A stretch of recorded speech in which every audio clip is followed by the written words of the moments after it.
तो कहानी की शुरुआत में हांगकांग शहर को दिखाया जाता है, जहाँ सब कुछ नॉर्मल दिन की तरह चल रहा था। लेकिन अचानक भयानक सुनामी आ जाती है और पूरे शहर में पानी भरने लगता है। लोग अपनी जान बचाने के लिए सुरक्षित स्थान की तलाश में इधर उधर भागते हैं, लेकिन पानी की तेज धार उन सबको बहा कर ले जाती है। जो लोग ऊंचाई पर बनी जगहों पर छुप जाते हैं, सिर्फ उन्हीं की जान बच पाती है। और देखते ही देखते हांगकांग की आधी आबादी कुछ घंटे के अंदर ही खत्म हो जाती है। अब 5 साल बाद का समय दिखाया जाता है, जहाँ आशा नाम की लड़की अभी भी सपने में उस बुरे हादसे को देखकर डर जाती है और सुबह होने पर फिर से हिम्मत जुटाकर जिंदगी जीने की कोशिश करती है। वो खंडहर के बीच एक ऊंची बिल्डिंग में रहती है और आसपास फैले मलबे के बीच अपनी जरूरत की चीजें छुपा कर रखती थी, ताकि किसी को पता न चले कि वो यहाँ छुपी हुई है। उसने उस अपार्टमेंट के अंदर छुपने के लिए कई जगह बना ली थी, जैसे काउच के अंदर होल करके छुप जाती थी। वो रोज सुबह उठकर छत पर जाती और अपने पीने के लिए साफ पानी भरकर छुपा दिया करती थी। रोज सुबह चाय पीने के बाद वो रेडियो सुना करती थी, पर जैसे ही उसमें रिकॉर्डेड मैसेज बजने लगते कि सरकार ने फला फला जगह पर जरूरतमंदों के लिए शेल्टर खोल रखा है, जहाँ खाने और कपड़े का इंतजाम है, तो वो स्टेशन बदलकर म्यूजिक सुनने लग जाती थी। आसपास किसी को रेडियो की आवाज सुनाई न दे, इसलिए वो हेडफोन का इस्तेमाल किया करती थी। इसके बाद वो अपने टॉवल में सुबह की ओस को इकट्ठा करके अपने वाटर बॉटल्स में जमा करती थी। वो अक्सर अपने बॉटल्स में मौजूद पानी को नापा करती थी, ताकि उसे मालूम रहे उसके पास कितना पानी बचा है। उसे पानी की बहुत फिक्र होती थी, क्योंकि काफी टाइम से बारिश नहीं हुई थी। सारे काम खत्म करने के बाद वो इंस्टेंट नूडल्स खाया करती थी और खाते वक्त अक्सर उन बेहतरीन होटल्स को याद किया करती थी, जहां वो अपने दोस्तों के साथ टेस्टी खाना खाने जाया करती थी। और बाद में वो अपनी दूरबीन से आसपास के एरिया को देखा करती थी, जिसमें सिर्फ बिल्डिंग्स के ऊपरी भाग दिखा करते थे, क्योंकि नीचे का हिस्सा पानी में डूबा हुआ होता था। कभी कभार कुछ बिल्डिंग्स टुकड़े टुकड़े होकर गिरते हुए दिखाई देते थे। वो अक्सर अपने बचे कुछ पड़ोसियों का हालचाल भी लिया करती थी। एक दिन अचानक वो बॉक्स को पानी में तैरते हुए देखती है और दौड़ती हुई दूसरी खिड़की की तरफ जाती है। एक हुकदार डिवाइस की हेल्प से वो किसी तरह बॉक्स को पकड़ लेती है, पर जैसे ही उसे अंदर की तरफ खींचती है, पानी में मौजूद कोई चीज उस बॉक्स को उससे दूर कर देती है और आशा खिड़की के किनारे से टकरा जाती है, जिससे उसके बाजू में चोट लग जाती है। आशा दर्द को इग्नोर करके बॉक्स को दोबारा खींचने की कोशिश करती है। तब वो क्रीचर बॉक्स को छोड़ देता है, जिससे आशा पानी में गिर जाती है। जाते जाते क्रीचर उस पर पानी की बौछार कर देता है। अब आशा बॉक्स खोलती है तो बॉक्स के अंदर भरे हुए कचरों के बीच उसे एक अल्कोहल की बोतल दिखाई देती है। आशा उसे लेकर वापस छत की तरफ जाने लगती है। चलते चलते वो अचानक रुककर गलियारे के दूसरे छोर पर बने दरवाजे को घूरते हुए और अपसेट हो जाती है। छत पर पहुंचने के बाद वो अल्कोहल से अपने जख्मों को साफ करके पट्टी बांध देती है। शाम को उसे कुछ आवाज सुनाई देती है और जब वो बाहर देखती है तो उसे 2 बोट दिखाई देती है, जिनमें खतरनाक लुटेरे होते हैं, जो उसके पड़ोसियों पर अटैक कर देते हैं। तभी दूसरी छत पर एक आदमी दिखाई देता है, जो दूरबीन से उसी की बिल्डिंग को देख रहा था। ये देखकर आशा कुछ सेकंड के लिए छुप जाती है। जब वो दोबारा देखती है तो उसे लगता है कि शायद बोट्स उसी की बिल्डिंग की तरफ आ रहे थे। वो जल्दी से नीचे जाकर अपनी सारी चीजों को छुपा देती है और जमीन में कुछ धूल बिखेर देती है, जिससे ऐसा लगे कि वहाँ कोई नहीं रहता है। इसके बाद वो एक पुरानी अलमारी में बने नकली दीवार के पीछे छिप जाती है और खामोशी से देखती रहती है। लुटेरे रूम के अंदर घुसकर खाने पीने की चीजें ढूंढते हैं, पर चारों तरफ देखने पर भी उन्हें कुछ नहीं मिलता है। और तभी आशा गोली की आवाज सुनकर चौंक जाती है। ये गोली एक लड़के ने चलाई थी, क्योंकि उसे कोई चीज हिलती हुई दिखाई दी थी, जो कि उसकी गलतफहमी थी। उन लोगों के जाने के बाद आशा राहत की सांस लेती है और फिर खुशगवार पलों को याद करके अपना मूड ठीक करती है। इस हादसे से पहले आशा अपनी सौतेली बहन के साथ रहा करती थी। दोनों एक साथ रेस्टोरेंट में खाना खाते और खूब मस्ती करते थे। अगले दिन आशा को एक और बॉक्स तैरता हुआ मिलता है, जिसमें दूसरी चीजों के साथ साथ हनी का भी एक जार मौजूद था, जिसे पाकर वो बहुत खुश हो जाती है। लेकिन तभी उसकी नजर पानी में तैरती हुई एक डेड बॉडी पर पड़ती है और उसकी सारी खुशी छूमंतर हो जाती है। थोड़ी देर बाद आशा अपने काम में बिजी हो जाती है और उसका फायदा उठाकर कोई चुपके से उसके रूम में घुस जाता है और उसके सीक्रेट जगह से उसकी चीजें चुराने लगता है। आशा को कुछ आवाजें सुनाई देती है, लेकिन कुछ दिखाई नहीं देता है, इसलिए वो इग्नोर करके सोने की तैयारी करती है। और तभी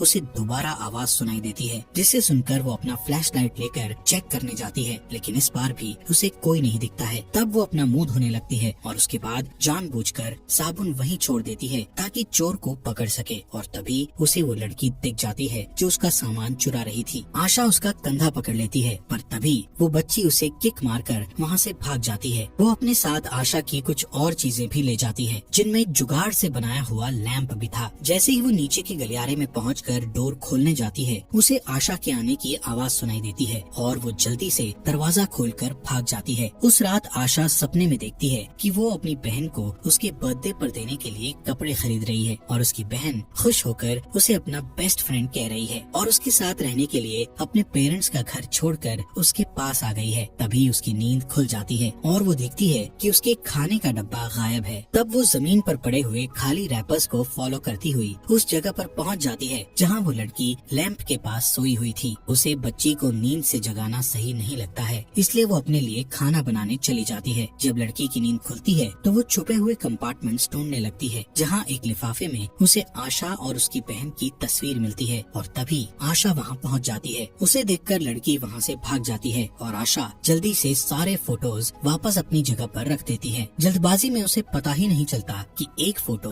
गलती से जमीन पर गिर गया था। इसके बाद वो दोबारा से नूडल्स बनाती है और उस बच्ची के पास लेकर आती है। ऐसा करते वक्त उसे अपनी बहन की बर्थडे वाली रात याद आती है जब उसके पेरेंट्स ने अपना खानदानी नेकलेस उसकी बहन को गिफ्ट किया था। इस बात से आशा बहुत नाराज हो गई थी क्योंकि पहली बेटी होने के नाते वो हार आशा को मिलना चाहिए था। इस बात पर उन सब में बहस होने लगती थी और आशा गुस्से में घर छोड़कर निकल गई थी। अब सीन वापस से प्रेजेंट में आ जाता है जहां आशा को वही हार पहने हुए दिखाया जाता है और वो लड़की नूडल्स खाने से इनकार कर देती है। तब आशा खाने को वहीं छोड़कर वहां से चली जाती है। उसके जाते ही लड़की सारा खाना खा जाती है और थोड़ी देर बाद वो नोटिस करती है कि आशा उसके लिए एक गद्दा भी छोड़ कर गई थी, पर वो उस गद्दे को इस्तेमाल नहीं करती है और अगले दिन सुबह वो सारी चीजें आशा को लौटा देती है जो उसने उसके यहाँ से चुराई थी। नाश्ते में आशा फिर से नूडल्स के 2 हिस्से बनाती है, जिसमें से एक हिस्सा उस लड़की के लिए छोड़कर खुद छत पर जाकर खाने लगती है। थोड़ी देर में वो लड़की भी आ जाती है और आशा की नकल करने लगती है, जिससे दोनों को हंसी आ जाती है और दोनों एक दूसरे से घुल मिल जाती हैं और आशा को उसके पुराने दिन याद आते हैं जब वो ऐसे ही खुश रहा करती थी। शाम को लड़की आशा का दिया हुआ गद्दा यूज करती है और उसी के पास सो जाती है। फिर अचानक वो रोने लगती है और अपने आंसू छिपाने की कोशिश करती है। तब आशा उसे कहती है कि अगर रोने से मन हल्का होता है तो रो लेना चाहिए, जिस पर वो लड़की उसे बताती है कि वो अपने परिवार को मिस करती है और इसलिए वो एक छोटा सा बोट बना रही है ताकि जल्दी अपनी माँ को ढूंढ सके। इसके बाद वो आशा को बताती है कि उसका नाम हे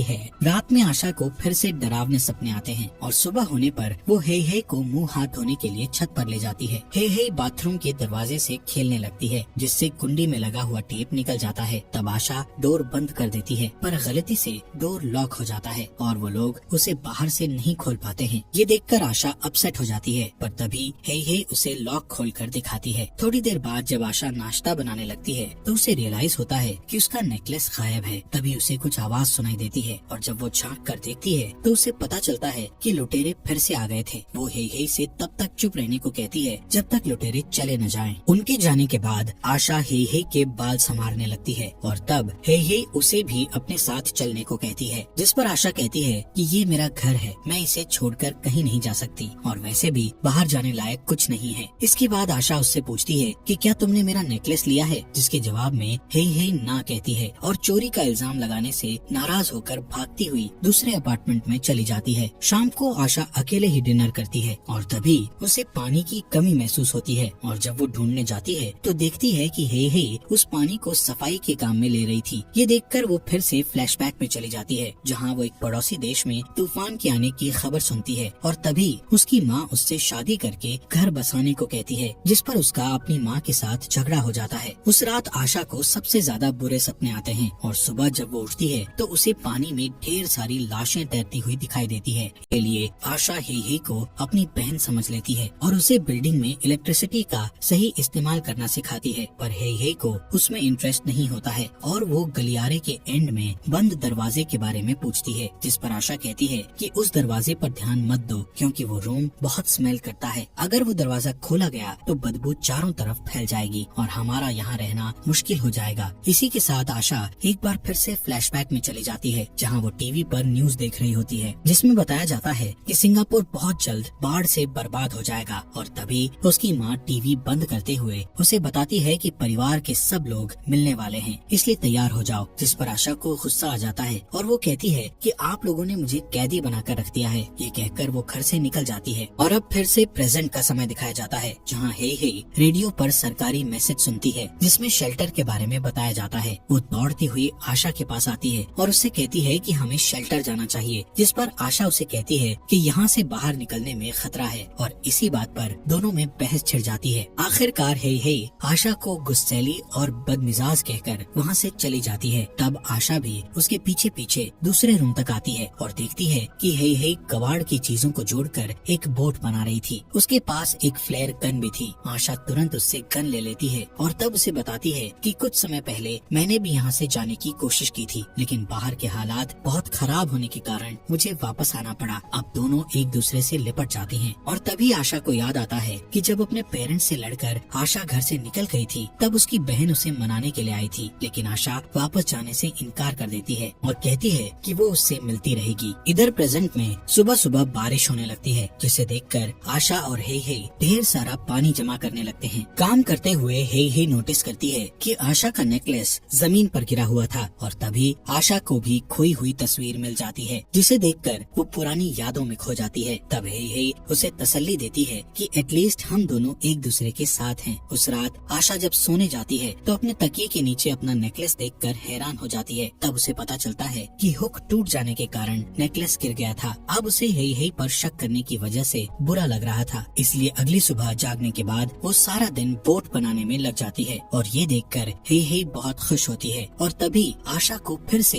पुरानी यादें घेरने लगती है, जहाँ उसकी बहन उससे कहती है कि मैंने नेकलेस तुम्हारे जैकेट में रख दिया है। और तभी एक जबरदस्त सुनामी आ जाती है, जिससे सड़कों पर चलने वाले लोग डर कर इधर उधर भागने लगते हैं। अब प्रेजेंट में आशा अपना नेकलेस हे को गिफ्ट करती है। इसके बाद दोनों वहाँ से निकलने के लिए अपना सामान बोट में रखने लगती हैं। हे रेडियो सुनती है और गलती से हेडफोन डिस्कनेक्ट हो जाता है, जिससे म्यूजिक की आवाज चारों तरफ गूंजने लगती है। आशा तुरंत रेडियो बंद कर देती है और तभी उसे फिर से लुटेरों के आने की आहट सुनाई देती है और जल्दी जल्दी दोनों अपनी चीजें छुपाने लगती हैं। इसके बाद आशा हे को छुपाने के लिए कबर्ड के पीछे वाली नकली दीवार की तरफ भेज देती है और खुद बदबूदार कमरे में छिप जाती है, जहाँ उसे अपना पुराना फैमिली एल्बम मिलता है, क्योंकि ये उसी का अपार्टमेंट था। इधर लुटेरे खिड़की से अंदर घुसते हैं। इस बार वो लोग और खतरनाक तरीके से छानबीन करते हैं और जो भी चीज उनके सामने आती है उसे बर्बाद कर देते हैं, जिसमें बोट भी शामिल थी। उनमें से एक लड़का बदबूदार कमरे में घुसता है और उस गंदी स्मेल से बचने के लिए अपने मुंह पर कपड़ा बांध लेता है। जैसे ही वो कुछ पुरानी बेडशीट्स को उठाकर देखता है तो उसके नीचे उसे आशा के पेरेंट्स की बॉडी मिलती है, जिसे देखकर वो उल्टी कर देता है। उसी वक्त आशा को फिर से वही सीन याद आता है जब सुनामी की लहरें रास्ते में आने वाली हर चीज को निगलती जा रही थी, जिसमें कुछ ही सेकंड्स के अंदर सैकड़ों लोग मारे गए थे। हर कोई अपनी जान बचाने के लिए एक दूसरे को धक्का दे रहा था। आशा भी अपनी बहन को साथ लेकर एक बिल्डिंग की सीढ़ियों पर चढ़ने लगती है, पर जल्दी ही बाकी लोग भी वहाँ आ जाते हैं। अब प्रेजेंट में लुटेरे खाने पीने की सारी चीजें ले लेते हैं और आशा की तस्वीर को घूरने लगते हैं। अचानक एक लड़के की नजर अलमारी पर पड़ती है और उसे कुछ शक होता है, जिसे देखकर बाकी लुटेरे अलमारी खिसकाने में उसकी हेल्प करते हैं और इस तरह हे उनके हाथ लग जाती है। उधर बदबूदार रूम में छुपी आशा इन आवाजों को सुनकर एक बार फिर से फ्लैशबैक में चली जाती है, जहाँ सीढ़ियाँ चढ़ते वक्त उसकी बहन लड़खड़ा कर गिर जाती है और भीड़ में कुचल जाती है। आशा इतनी डरी हुई थी कि भागते हुए वो नोटिस नहीं कर पाती है कि उसकी बहन वहाँ से गायब थी। इस प्रेजेंट में डरी हुई हे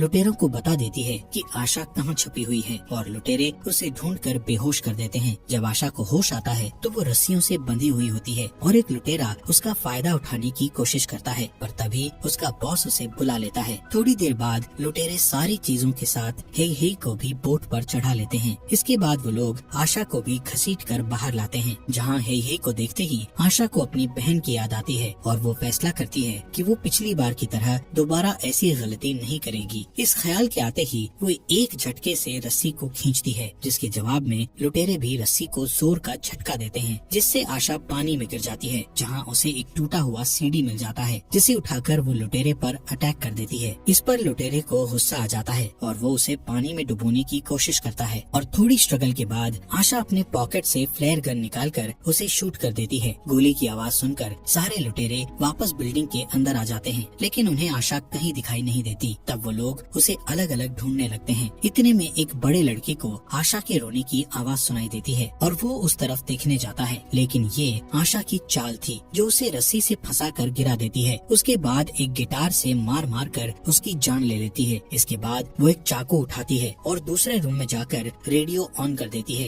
रेडियो की आवाज सुनकर एक और लुटेरा वहाँ पहुँच जाता है, जिसे देखते ही आशा पीछे से जंप मारकर उसकी पीठ में चाकू घोंप देती है। लेकिन तभी वो बंदा पलटकर फाइट करने लगता है और आशा को गद्दे पर गिराकर उसका गला घोंटने की कोशिश करता है, पर आशा किसी तरह उसकी पीठ से चाकू निकाल लेती है और उसे तब तक घोंपती रहती है जब तक वो मर नहीं जाता। इस बीच एक फीमेल लुटेरी शोर सुनकर वहाँ आ जाती है और एक कैन में आग जलते देखती है। आशा अचानक उसके ऊपर तेल छिड़क कर उसे एक कमरे में धकेल देती है। इसके बाद उसे आग लगाकर रूम का डोर लॉक कर देती है ताकि वो उसके अंदर जलती रहे। उसके चीखने की आवाज लीडर के कानों में पड़ती है और वो उसी डायरेक्शन में जाता है, लेकिन जैसे ही वो सीढ़ियाँ चढ़ने लगता है तभी आशा चाकू घोंपने के लिए उस पर जंप कर देती है और दोनों के बीच तगड़ी फाइट होने लगती है, जिसमें लीडर कई बार आशा को हिट करता है और उसका गला दबाने की कोशिश करता है। आशा भी खुद को छुड़ाने के लिए भरपूर कोशिश करती है और किसी तरह हाथ बढ़ाकर ट्यूबलाइट उठा लेती है, जिससे पूरे कमरे में अंधेरा हो जाता है और वो अंधेरे में ही लीडर को ट्यूबलाइट से हिट करके मार डालती है। इसके बाद जैसे ही वो अपना फ्लैशलाइट जलाती है, उसके सामने एक और लड़का खड़ा दिखाई देता है जो दनादन गोलियां चलाने लगता है। ये देखकर आशा तुरंत छत की तरफ भागती है। लड़का भी उसके पीछे जाता है और जैसे ही वो अंदर घुसता है, आशा जल्दी से बाहर निकलकर दरवाजा लॉक कर देती है, जिससे वो छत में फंस जाता है। तब वो लड़का मासूम सी आवाज बनाकर उससे डोर खोलने की रिक्वेस्ट करता है। आशा को उस पर दया आ जाती है और वो डोर खोलने ही वाली होती है कि तभी लड़का